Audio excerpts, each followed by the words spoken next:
За сайн байцгаана уу? Өсвөрийн сэтгүүл клубын гишүүн Ана байна.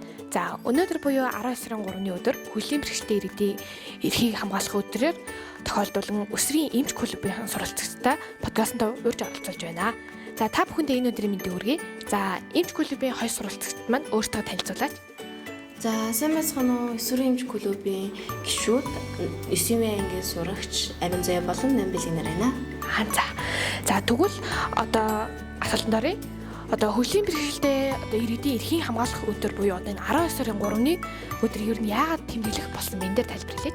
За жил бүрийн 12 сарын 3-ны өдрийг хөлийн бэрхшээлтэй хүмүүсийн эрхийг хамгаалах олон улсын өдөр болгож 1992 оноос хойш нэгдсэн байгууллагаас зарласан байдаг. За үүнд нь хөлийн бэрхшээлтэй хүмүүсийн эрх оролцоо, хүртээмж, тэгш боломжийг хангах шаардлагын талаар сургалт болон нөлөөллийн өдөрлөг, нийлдэхтэй өдөрлгүүд болдог. За тэгээд хандлагын өөрчлөлт бий болгохын тулд пост болон танилцуулга, нээлттэй хилцүүлэг хийдэг.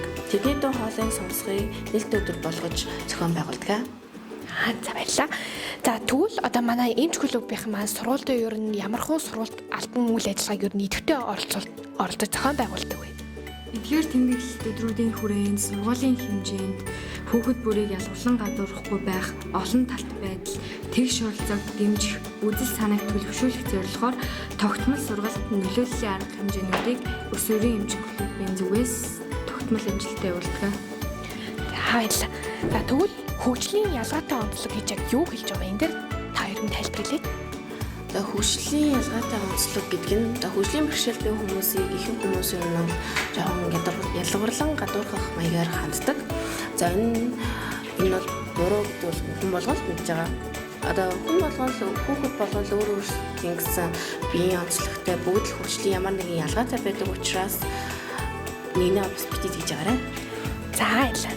За тэгвэл одоо хөгжлийн бэрхшээлтэй энэ эрхийг хамгаалах өдрөөр одоо эцэг эхчүүд багш сурагчтай ингэж танилцуулж улам дэлгэрүүлж байгаа ингээд эмч өсвөрийн эмч клубынхандаа баярлалаа. За цаашд нь улам их амжилт сургалт ажилд ингээд өндөр амжилтыг хүсье.